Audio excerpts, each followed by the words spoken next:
J'enregistre la présente vidéo le 24 mars, fête traditionnelle de la Saint-Gabriel, comme vous le savez, parce que demain, c'est la célébration de l'incarnation du Verbe dans le sein très pur de la Bienheureuse Vierge Marie, notre reine et maîtresse, selon le vocabulaire précis de Saint Louis-Grillon de Montfort, dans sa consécration à Jésus-Christ, la sagesse incarnée par les mains de Marie. Dans l'Église, il ne manque pas de personnalités respectées qui soutiennent que l'incarnation du Verbe est la plus grande fête de la chrétienté. Et je le crois volontiers, parce que la fête de Noël, si baignée d'innocence, de joie, d'espérance, est la conséquence de l'incarnation. Par l'incarnation du Verbe, Dieu se penche sur l'humanité, s'unit à elle et l'élève jusqu'à lui. Authentiquement Dieu et authentiquement homme, l'incarnation du Christ opère un changement total dans l'histoire de l'humanité et dans l'économie de la grâce entre notre Seigneur et l'humanité. Dieu partage notre condition et entend l'élever jusqu'à lui. En lui, l'union hypostatique de Dieu et de l'homme change l'humanité elle-même. La Sainte Vierge est appelée par l'ange Gabriel pleine de grâce, c'est-à-dire que rien en elle est autre chose que grâce. Elle a toujours correspondu héroïquement aux grâces reçues de Dieu. Elle a été pendant 9 mois l'authentique tabernacle du Christ. Chers amis fidèles du Padre Pio, bonjour, mon nom est Jean Goyard et vous assistez au programme Sur les pas du Padre Pio.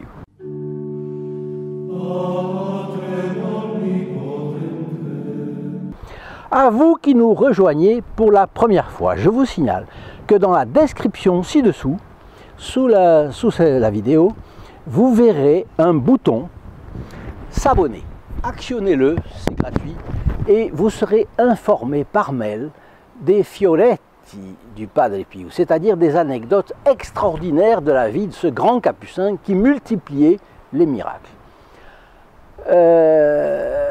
À l'habitué de notre chaîne, je rappelle que nous distribuons gratuitement la photo du Padre Pio ou d'autres documents utiles à la vie spirituelle. Cela ne peut s'accomplir que grâce à la générosité d'un groupe de fidèles de notre chaîne, les protégés du Padre Pio, qui font un acte militant en nous aidant à propager le message qui transparaît à tous les épisodes de la vie du Padre Pio. Alors sa mission sur terre était d'arracher les âmes aux griffes du diable. Au ciel, il continue. Dieu ne change pas la mission des personnes. Au ciel, il continue et approuve les innombrables conversions dues à son intercession au témoignage des bénéficiaires. Pour recevoir gratuitement cette photographie, pour vous ou un proche, rendez-vous sur le lien www.st-padre-pio.fr. Pourquoi le saint capucin aimait-il tant Lourdes? Le vénérable pape Pie XII semble nous donner la réponse dans son encyclique Le pèlerinage de Lourdes. Nulle part, dit-il, peut-être autant qu'à Lourdes, on ne se sent conduit à la fois à la prière, à l'oubli de soi et à la charité. Parmi les pèlerins agenouillés devant la grotte, les meilleurs sont mus par l'attrait d'une vie plus complètement donnée au service de Dieu et de leurs frères. Les moins fervents prennent conscience de leur tiédeur et redécouvrent le chemin de la prière. Il n'est pas rare que les pécheurs les plus endurcis et même les incroyants soient touchés par la grâce. La conversion des pécheurs, le réveil des tièdes, l'orientation des âmes, tout cela était les plus grandes joies de notre Saint Capucin. Lors de ces apparitions, au cours desquelles la Vierge Marie s'est révélée comme l'Immaculée Conception à Sainte Bernadette Soubirous, eh bien, elle nous a transmis 3 demandes qui sont l'essence du message à la grotte de Massabielle. Ces demandes revêtent une importance particulière dans les temps difficiles du premier lustre de ce XXIe siècle. L'appel à la conversion, la prière du chapelet et même du rosaire, la pénitence pour les pécheurs. Notre capucin a répondu fidèlement à ces appels et il semble que toute sa vie ait été une réponse à ces 3 demandes. D'ailleurs, c'est bien Notre-Dame de Fatima qui le dit également en 1917. En parlant de ces appels, le vénérable Pie XII commente: la Vierge Immaculée lance 3 fois son appel pressant.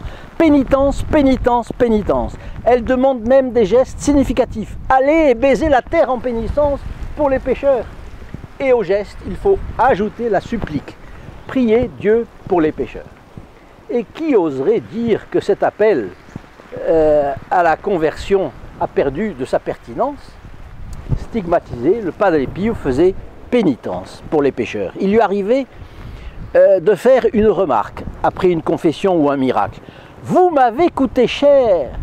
L'appel de la prière du Saint-Rosaire trouvait un écho parfait dans le cœur de ce fils privilégié de Notre-Dame également. Le Padre Pio a ainsi commenté une fois: si l'Immaculée Conception à Lourdes et le cœur immaculé de Notre-Dame à Fatima ont recommandé avec tant d'insistance la prière du chapelet, cela ne signifie-t-il pas que cette prière a une valeur exceptionnelle pour nous, pour ce temps-ci?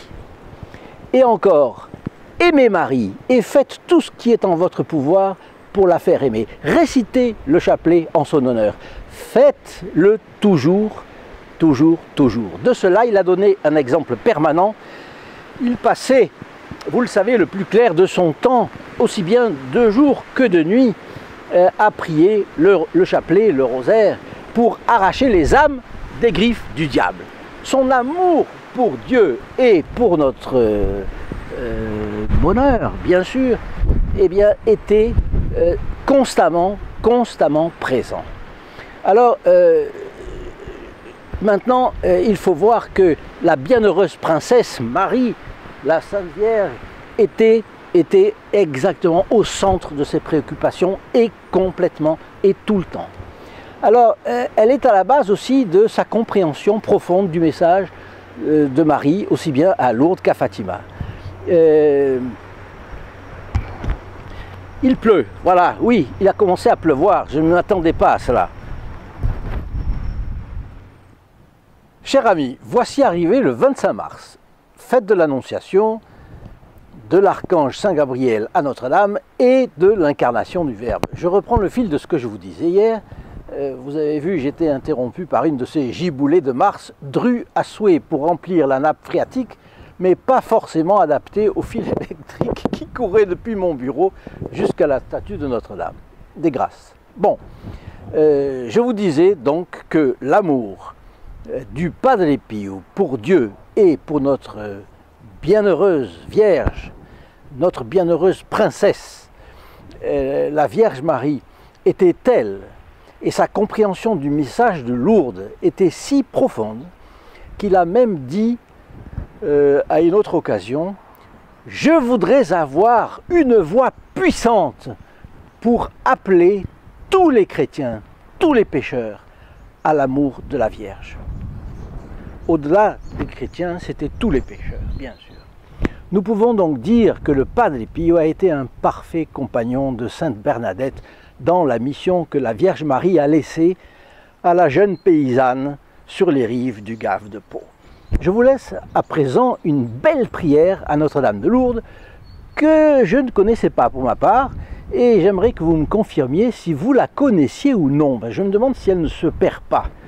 Je ne sais plus exactement où je l'ai trouvée, mais je peux essayer de retrouver par internet, on pourrait trouver facilement.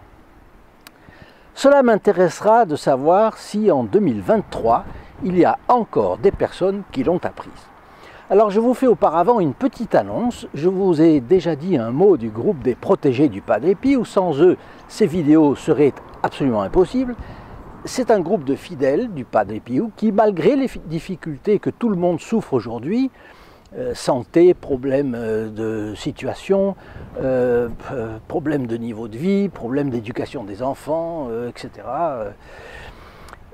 Tous ces problèmes, eh bien, malgré tout cela, ils rendent matériellement possible la production de nos vidéos et la diffusion des enseignements du Padre Pio. C'est un sacrifice qu'ils font et un acte militant, et je les en remercie encore très cordialement ici.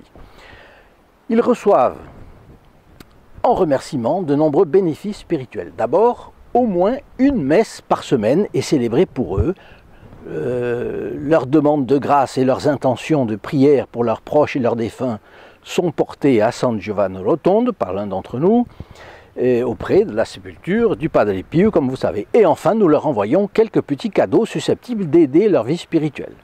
Alors, pour mieux connaître ces protégés du Padre Pio, c'est très simple, il vous suffit de cliquer sur le lien affiché sous la vidéo, en bas là, www.st-padre-pio.fr, et de vous laisser guider.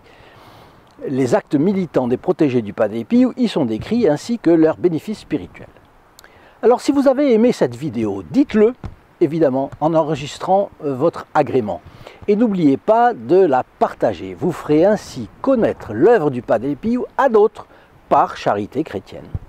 Et puis laissez-moi aussi vos commentaires, ils m'intéressent toujours et nous les partagerons ensemble. Alors maintenant, la prière à Notre-Dame de Lourdes.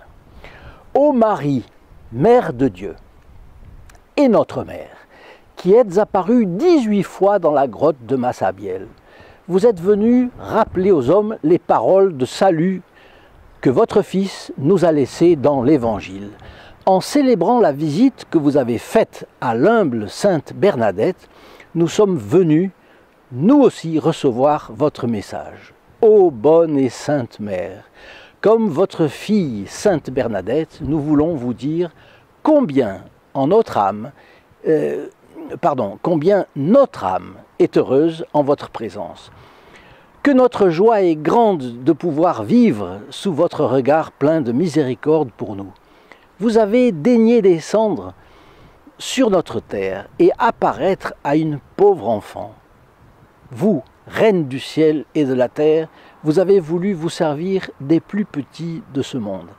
Accordez-nous de Dieu qu'en aimant votre Fils de tout notre cœur et en suivant avec joie les pauvres et les malades sur leur chemin, nous puissions un jour contempler la beauté de votre visage au ciel, ainsi soit-il. Chers amis, fidèles du Padre Pio, je vous souhaite une très bonne journée.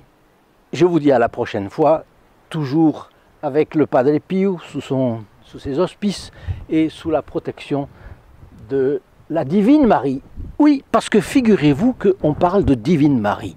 Quand vous lisez plusieurs des textes de, par exemple, Sainte Marie, pas Sainte, Marie d'Agreda, pas encore Sainte, elle parle de Divine Marie. Et vous avez Saint Louis Grignon-Montfort, lui aussi parle de Divine Marie. On peut dire, elle n'est pas divine, tout le monde sait qu'elle n'est pas Dieu, cela va de soi. Cependant, elle était la mère de Dieu, elle était l'épouse de Dieu et elle était la fille de Dieu. Elle a eu des relations de famille avec eux. Et c'est la raison pour laquelle Saint Louis Grignon-Montfort parle de Divine Marie. Alors, je vous laisse avec elle et je vous dis à très très bientôt. Au revoir. In nome del Padre, del Figliolo e dello Spirito Santo, e così sia. Sia lodato Gesù e Maria, e